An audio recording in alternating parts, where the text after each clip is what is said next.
sa system. Kaya kung kulang ka sa sistema, hindi mo ma-leverage eh. Ano kailangan natin ma-leverage, guys? Ang kailangan natin ma-leverage is oras. Time is limited. Kaya ang kailangan, ma-leverage mo, mapadami mo yung oras mo. Pero kung hindi mo alam kung paano gawin yan, another thing that you need to learn to how to leverage, talent, kaalaman.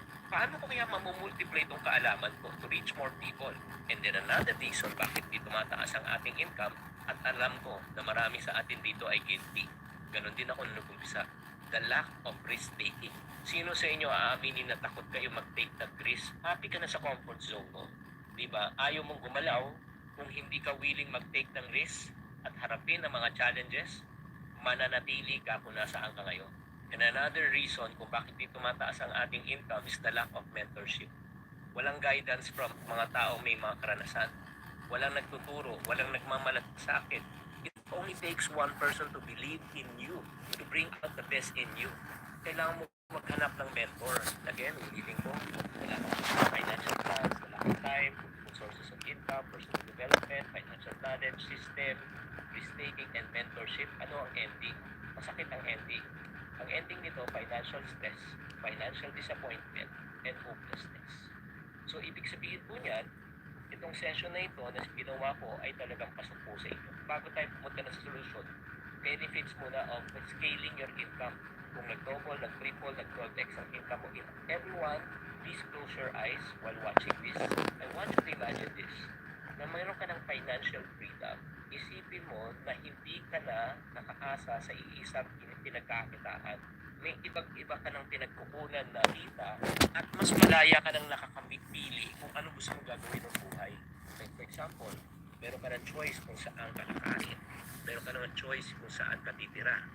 Meron ka ng choice kung saan mo pag-aaralin ng anak mo. Huwag mo muna buksan ng mata mo. I want you to imagine this. Sa sobrang dami mo ng perang pumapasok, pumipili ka na nagkakaroon ng wealth accumulation. Unti-unti mo na natutupad yung mga pangarap mo. Bahay, travel, ipon, para sa future investment. Ang sarap ng feeling pag lumalapit ka na sa goals mo. And lastly, I want you to imagine this. Nabawasan na yung financial stress. Ramdam mong kampante ka na, wala ka ng kaba sa babayarin mo, sa mga emergencies, sa mga obligasyon mo, dahil may peace of mind ka na ganito. Diba? Ang sarap, diba? Sobra. Peaceful, masaya. Kung pwede lang i-peace of mind, maraming bibili. Today, as you listen to this webinar, always remember, to every problem, there's always a what? Solution. So, ano yung solution po natin? Ito na po, kumuha na kayo ng papel at ballpen. Solution number 1, identify the main source of your problem. I want us to do a fact check. Based on yung kaninang pinag-usapan po natin, i-check mo, is it the lack of financial plan, the lack of time, multiple sources of income, personal development, financial knowledge, system, risk-taking, or mentorship? Ano dito, saan ka nagkukulang? So, that's number 1. That's solution number 1. Solution number 2, i-assess and optimize natin ang current income stream. Sulat nyo to Kasi ngayon, I'm sure, majority of you, meron kayong pinagkakaan either work, or meron kayong sideline, or maybe freelancer kayo, or maybe OFW kayo. Meron kayong pinagkakakitaan ngayon. Do you agree? Type agree. So dito muna tayo mag-uumpisa. Kasi minsan, tumitingin tayo sa mga bagay na wala at mahirap mag-umpisa. So currently, i-assess natin, i-evaluate na natin. Evaluate, identify all your income sources. So isang pirasong papel, sulat mo, sweldo magkano, sideline ko magkano, yung real estate, ahente ako sa real estate, ahente ako sa insurance, nagde-direct selling ako, may investment ako. Isulat mo lahat ng income sources mo ngayon. And then after that, na-evaluate na natin, next is maximize.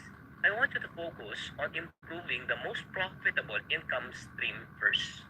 Isulat nyo kung ano yung pinaka-profitable sa lahat ng ginagawa mo. List 3 ways on how you can improve your income stream right now, yung pinakamalaki. So number 3, solution. Since nalaman mo na kung ano yung present income stream mo na malaki, ito yung solution number 3. Learn so that you can earn more. Again, I will repeat. Learn so that you can earn more. Question. May kakilala ba kayo mga taong kumikita ng mga, or may mga napabalitaan kayo mga taong kumikita ng 6 digits to 7 digits per month? Ibig sabihin yan, why learn before you earn so you can earn more. Ang ibig sabihin lang nito, ganito. Meron silang alam na di mo alam. Meron silang ginagawa na hindi mo ginagawa. Now, if you've decided right now to prioritize and make time para sa mga taong ready na mag-commit, ito na. Ito na yung 12x3 simple strategies. 3 questions lang guys. Itong 3 question na ito, pag masagot nyo, mato 12x yung income nyo, promise. Number 1, maximize current sources of income. Okay, when you say maximize current sources of income, di ba naalala nyo yung sinabi ko kanina sa taas? Ano ba yung current sources of income mo na kumikita ka ngayon talaga malaki, sweldo? O sige, ito ang gawin mo. Negotiate for a raise and promotion at your current job. Pag-negotiate na. Question, kung naging successful ka sa pag-negotiate, pag-bargain, sa palagay mo, tataas ang income mo? May possibility ba na mag-increase yung sweldo mo? Yes or no? Exactly. Kaya nga tanungin mo sarili mo Tanungin sarili mo, ano ang contribution mo ngayon sa company, sa organization mo? Is it substantial to justify for an income pay raise? Number 2, para sa mga taong may mga negosyo na, may mga taong may business na, how can you maximize your current income sources? Either you increase the prices of your products, focus on what works and what you can scale. So instead of you focusing your time and energy na palakasin yung walo, huwag mo gawin yan. Dapat ang time and energy mo dapat nasa top 2 products. Number 2, ito naman, next question, what can you create? Ito yung next strategy natin. Ito matindi to. Para sa mga tao sinasabi, ay nako, wala nang pupuntahan sa aking trabaho, wala nang career development, wala nang career growth. Dito na lang ako. So kung hindi mo makokontrol yan, yung part na yan, this next thing that I'm gonna share with you on what you can create, this one you can control. Create new income streams. And I'm sure, madalas mo narinig sa akin, create multiple income sources. Pero alam nyo ba, ito yung good news. Meron akong share sa inyong strategy and technique na ginamit ko na nakatulong po sa akin. Ito yung tinatawag na double your income challenge or double your money challenge. Sino po sa inyo dito may 1,000 pesos na at least to start na pangpuhunan? Type me sa comment section, 1,000 pesos. Okay, next question. Ang challenge ba mabilis o mahirap? Pag ang challenge mabilis, hindi siya challenge. It's mahirap. So ito yung goal natin. Yung 1,000 pesos, ito-double natin. Pag dinoble mo, magiging magkano? Pakitype lang, 2,000. Pag dinoble mo, magkano? 2,000, dinoble mo, 4,000. So ito yung challenge natin. Yung 1,000 pesos mo, guys, papakitain mo at gagawin mong 2,000. Okay, next, pakita natin Tapos yung 2,000 magiging 4, 4 magiging 8, 8 magiging 16, 32, 64, 128, 256, 512, 1 million pesos. So kung makikita mo tong chart na ito, challenge mo yung sarili mo, anong pwede kong umpisahan na negosyo dito or pwede kong gawing racket na 1,000 gagawin kong 2. Pag nagawa mong 1,000, naging 2,000 na, tapos ka na sa first challenge. Yung 2,000 naman, gagawin mo 4,000, tapos ka na sa next challenge. Yung 1,000, pag naging 2,000, ano sasabihin mo sa sarili mo? Kaya ko pala. Nagkakaroon ka na ngayon ng kaya ko pala mentality. O ito na, para sa mga taong gustong zero capital, wala kayong capital, ang pinakamaganda na pasukan, sales, benta ka. Walang puhunan to, puhunan mo laway. Real estate, insurance, direct selling, and FYI, meron ako isang tao na promote ng Ibon Box, kumita ng almost 1 million pesos. 1 million pesos ang income. By becoming an affiliate. Ito, tingnan mo, I'm earning, sabi ni Jeremy, earning 1,600 affiliate marketing per day. O ito, Jeremy, para ma-encourage ka. From September 11 to October 11, 1 month to, may kumita ng 377,000. O, from one of my affiliate. Isa pa, si Meiko Montefalco. Oo. Si May affiliate commission yan. Oo, in 1 month, 302,000. Commission yan na hindi benta yan. So, pinag-usapan na natin yung zero capital. 2 options mo, sales, number 1, affiliate marketing. Now, low capital. Mga siguro, let's talk about mga from 5,000, no? 5,000 to mga 50,000, ganun, 5,000 to 50,000. Pwede ka na mag-business. Ito yung first. Any type of business, no, that you can get into, buying and selling, or if not naman, retail, online e-commerce, or offline, di ba? Negosyo talaga ang maganda. Ang negosyo kasi dalawa na po ngayon.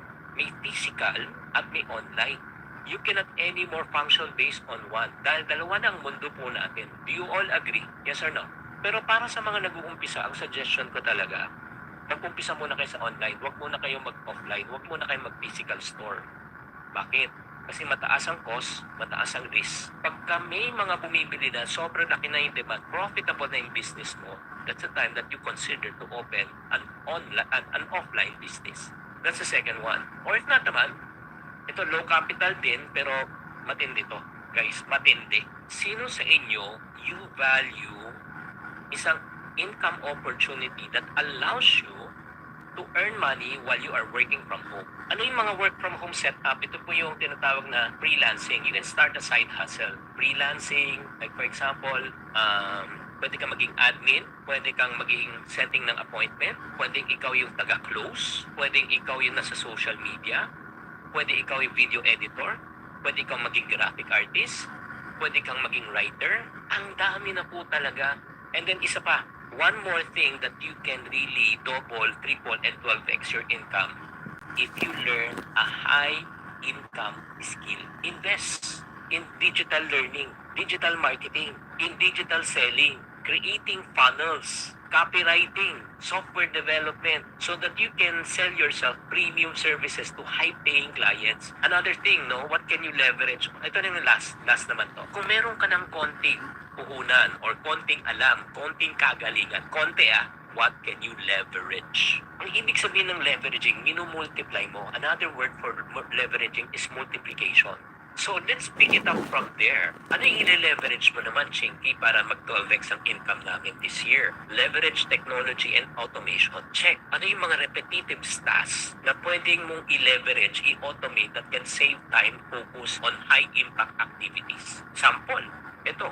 Gumagamit ng mobile app para i-automate ang pagbubook ng rides, tracking, cashless payment, nag-streamline ng transport services para mabilis at convenient na makasakay ang commuters. Anong technology yun? Diba? Ang TAS. Another technology. Gumamit ng e-commerce platform, automated logistics, diba? Lazada, Shopee, TikTok Shop Philippines. Imagine mo, wala silang produkto, wala silang puhunan. Ang pinrovide lang nila, system and technology na leverage na kumita sila. So in other words, you can scale through systems and delegation. Create efficient system to handle routine tasks. Lalo na kung magaling ka sa encoding. Again, ulitin ko. Another concept na pwedeng lumaki, franchising. Katulad ng Tony Tan Catpiong ng Jollibee, na-develop niya na standardized systems ng operation, na-expand po niya. At ito pa, outsourcing. Pwede kang mag-create ng tinatawag na agency. Katulad ni Nix Iniego. Started as a social media marketer, pero ngayon nag-outsource siya, nag-admin task.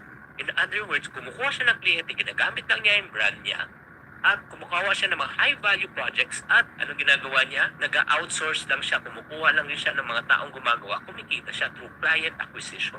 Now, another way to leverage your money, invest on income-generating assets. That's the best. Kasi alam niyo, why should we learn how to invest? Reality is this, the moment you stop working, you stop earning, but you don't stop spending. Kahit OFW ka, kahit professional ka, 6 digits ang income mo ngayon, ang challenge ko sa'yo, pag tumigil ka na sa katrabaho, may papasok pa bang pera? Pag wala pa, ito kailangan mong gawin. Earn income while if you stop working. For me, yan yung concept ng retirement. This is the ability to earn income even if I stop working. Gusto nyo ba mangyari yun? Kahit tumigil ka na sa katatrabaho, may pumapasok pa rin pera. So kung gusto nyo malaman yan, you have to understand the rule of 72. Sulat nyo to, R72. Ano ibig sabihin ng R72? Ang ibig sabihin po nito, paki-open lang yung mga calculators nyo para hindi kayo mag-bleed. Mag-brain bleed. Open yung calculators nyo. Ang ibig sabihin nito, any interest rate you divided by 72, it will give you the amount of years when your money will double. Again, any interest rate divided by 72 will give you the number of years when your money will double. Okay? Get it? So, bigyan na tayo ng sample. 6%. Kunyari, pwede kong i-invest ang pera ko at a 6% return per annum. So, get your calculator, please. 72 divided by 6. Equivalent to what? Pakitype. 12. So, anong ibig sabihin yan? Ang perang in-invest nyo po at a 12% return per annum will double every 6 years. 72 divided by 10. 10% naman. 10%. 7.2. Ang ibig sabihin po niyan, money you invested at a At a 10% return will double every how many years? 7 years. Pag-ibig, MP2 right now, pag-ibig gives people average return of 7% per annum. So, ang ibig sabihin po niyan, 72 divided by 7, 10 years. Age 20 ka nag-invest, age 60 ka mag-check out. 20 ka nag-invest, 60 ilalabas mo yung pera. So let's say nag-invest ka lang ng 10,000. Ilang times magdo-double ang pera mo sa pag-ibig in 40 years? Kung every 10 years siya do-double. 40 years mong iniwan, ilang beses siyang do-double? 4, tama po. Bago tayo mag-invest, kailangan marunong tayo mag-compute ano ang possibility at kailan dodoble ang income ko or ang investment ko dito sa investment na ito. Maliwanag? So that's how you leverage. So probably people are asking where to invest. Oh, ito na, screenshot nyo na to. Screenshot nyo. UITF, stock market, mutual fund, MP2, property, REIT, crypto, arts. So, question, saan ba maganda mag-invest? Depende yan kung anong alam mo, doon ka mag-invest. Ang galing, di ba? So, nakita nyo na ba? So, number 1, 3 steps po on how to double. Know kung nasaan ka ngayon, kung paano mo yung anong current income mo. Know how you can create a new income. That's the second one. And number 3, know how to leverage your current assets and your current income. So right now, after you have learned this, ito yung 3 practical steps na kailangan mo gawin after this session. Number 1, assess your current financial standing. Nasaan ka ngayon? Pwede ko pa bang palakihin pa ba tong sweldo ko? Pwede ko bang i-negotiate? Ako, Chinky, makunat pa sa maruya itong boss ko. Wala ka nang maipipiga. So kung wala ka nang maipipiga, di ba? Ladies and gentlemen, create ka na ng new source of income. Or if not naman, kung meron ka ng new source of income, wala ka pang masyadong alam, pwede ka namang pumasok sa leverage your income. Number 2, ang gagawin mo, choose one new income stream to pursue this month. Yan ang kailangan mo na gawin. Huwag ka lang panay attend ng session, wala ka namang ginagawa. It's not about the information, it's all about the application. Number 3, identify one skill that you want to focus on the next 90 days. Chinky, I'm willing to learn, pero wala akong talagang